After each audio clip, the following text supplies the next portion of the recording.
Você já imaginou ser expulsa de casa por seu próprio filho? Essa é a história real da Dona Celina, uma mãe que sofreu abandono, mas nunca perdeu a esperança. Fique até o final para entender essa lição de amor e perdão que vai tocar seu coração. Antes de ouvir essa lição de vida, inscreva-se no canal e deixe seu like.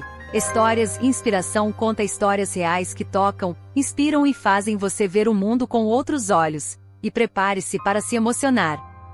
Meu nome é Celina, tenho 68 anos e viúva. Eu nunca imaginei que um dia teria que sair da casa com uma mala na mão, chorando no portão. E o pior, expulsa por quem eu mesma gerei, amamentei e eduquei, meu filho. Márcio sempre foi meu orgulho, trabalhador, inteligente, cheio de ambição. Mas a vida tem um jeito cruel de revelar quem a gente realmente é. E naquele dia, naquele maldito dia, ele me olhou nos olhos e disse: "Você não cabe mais aqui, mãe. Vá viver sua vida." Eu fui e calei minha dor. Mas Deus ouviu o meu silêncio. E anos depois, quando tudo desmoronou para ele, adivinha quem ele procurou? Sim, eu, a mesma que ele jogou fora. E foi aí que tudo mudou. Eu nasci e vivi minha vida toda no interior de Minas Gerais. Sempre fui mulher de poucas vontades, mas de muitos amores. Fui casada com o Arnaldo por mais de 30 anos. Um homem simples, trabalhador, que me deixou cedo demais, vítima de um infarto fulminante. Depois que ele partiu, tudo que me restou foi meu filho, o Márcio. Criei ele com o suor do meu rosto, lavando roupa para fora, fazendo o bolo para vender, costurando de madrugada. Eu não tinha luxo, mas ele nunca passou fome, nunca. Quando Márcia se formou em administração, eu quase morri de orgulho. Ele foi morar em São Paulo, abriu empresa, cresceu, ficou importante. E um dia me disse: "Mãe, vem morar comigo. A casa é grande, você merece descanso." Meu coração se encheu de alegria. Mal sabia eu que o pior ainda estava por vir. O começo foi bonito. Nos primeiros meses em São Paulo, Márcio me tratava bem, me deu um quarto com suíte, mandava comprar frutas que eu gostava. Mas com o tempo eu fui ficando invisível dentro da casa que era dele. A esposa dele, Daniela, começou a me olhar torto. Tudo que eu fazia parecia incomodar. O cheiro do meu café, o jeito como eu falava com os meus netos. E então veio o dia. Tava chovendo. Eu lembro, porque minhas roupas estavam no varal. Márcio chegou do trabalho, me chamou na sala e falou com frieza: "Mãe, eu acho melhor a senhora voltar para a sociedade. Aqui já não é mais seu lugar." Eu senti como se o chão abrisse sobre os meus pés. Não gritei, não chorei na frente dele. Fui pro meu quarto, fechei a porta e desabei em silêncio. Voltei para minha cidade com uma mala e um vazio que pesava mais do que qualquer bagagem. Aluguei um quartinho nos fundos da casa de uma amiga. Não tinha luxo, mas tinha silêncio e dor. Nas primeiras noites eu chorava escondida. Vergonha, talvez. O Jó, tristeza mesmo.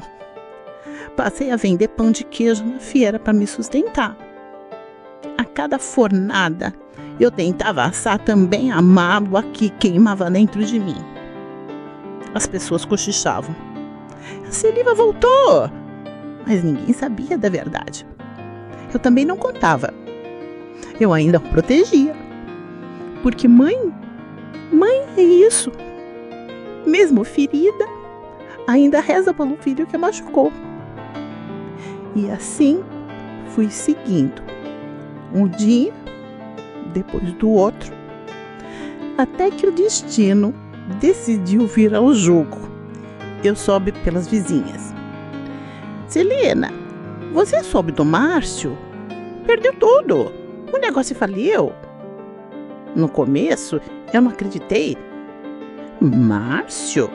Sempre tão seguro de si? Mas era verdade. Investimentos errados, golpes de sócios, gastos descontrolados.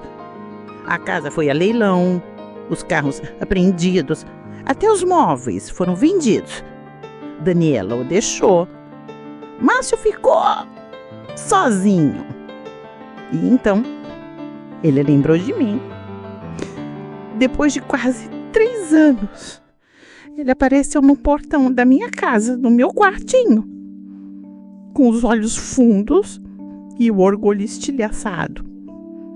Não disse oi, nem mãe, disse apenas: eu não tenho mais para onde ir. Meu coração, mesmo ferido, reconheceu o filho por trás da sombra. Ele estava ali, parado no portão, roupa amatada, mochila nas costas. Não era mais o homem que me expulsou.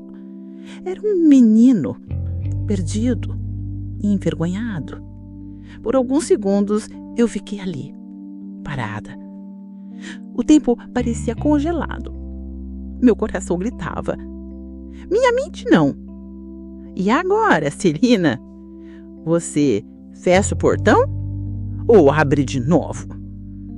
Mas eu sou mãe. Abri. Ele baixou os olhos.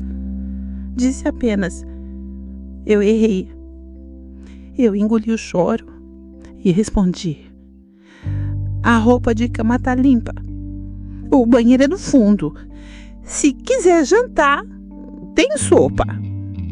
Ele entrou e chorou no quarto. Eu chorei baixinho na cozinha. Era o reencontro mais silencioso da minha vida. Mas ali, no meio da dor, brotava uma chance de recomeço. Naquela noite, enquanto ele dormia, eu fiquei sentada na beirada da cama, olhando para o teto. Lembrei de cada lágrima que derramei, cada prato que lavei chorando, cada noite que me perguntei por quê. Eu tinha todo o direito de dizer: agora é tarde. Mas não disse. Porque dentro de mim ainda vivia a mulher que esperava ele chegar da escola com um sorriso banguela. Ele errou. Feio. Doeu. Mas eu sabia. A vida já tinha feito nele o que eu jamais conseguiria. No manhã seguinte, deixei um café na mesa e um bilhetinho. Fica o tempo que precisar. Mas se quiser ficar de verdade, vai ter que reconstruir tudo. Inclusive, a gente. Ele leu e chorou. Ali, naquele silêncio cheio de significados, a gente começou a se reencontrar. Demorou alguns dias. Ajudava na feira, lavava a louça, tentava ser útil. Mas eu via, ele carregava um peso. Até que, numa tarde, enquanto dobravam os panos de prato, ele parou, respirou fundo e disse: mãe, eu não sei nem por onde começar. Eu continuei dobrando e ele desabafou. Eu fui um monstro. Troquei status por afeto. Expusei quem mais me amou e agora sou só um homem tentando juntar os pedaços. A voz dele tremia. Me perdoa. Não pelo que eu fui, mas pelo que eu quero ser daqui pra frente. Larguei um pano, segurei na mão dele e disse: eu já te perdoei, filho. No dia que você me machucou. E nos abraçamos. Pela primeira vez como mãe e filho de verdade. Se tem uma coisa que eu aprendi nessa vida, é que o amor de mãe é maior que o orgulho, mais forte que a dor. Mesmo ferida, mamãe ama. Mesmo abandonada, ela ora. E mesmo esquecida, ela espera. Eu escolhi amar mais do que sofrer. E se você está vivendo algo parecido, pense 2 vezes antes de fechar a porta. Porque a vida dá voltas. E o que a gente planta, um dia a gente colhe. Hoje, eu e meu filho estamos reconstruindo. Com respeito, com paciência e com amor de verdade. Essa história nos mostra que mesmo nos momentos mais difíceis, o amor e o perdão têm o poder de transformar vidas. Nunca é tarde para recomeçar e construir novas histórias de amor e esperança. Se essa história te tocou, compartilhe com alguém que precisa de esperança. Se inscreva no canal e deixe o like. Aqui no Histórias e Inspiração, a gente acredita. Os maiores gestos ainda são os mais simples. Até a próxima!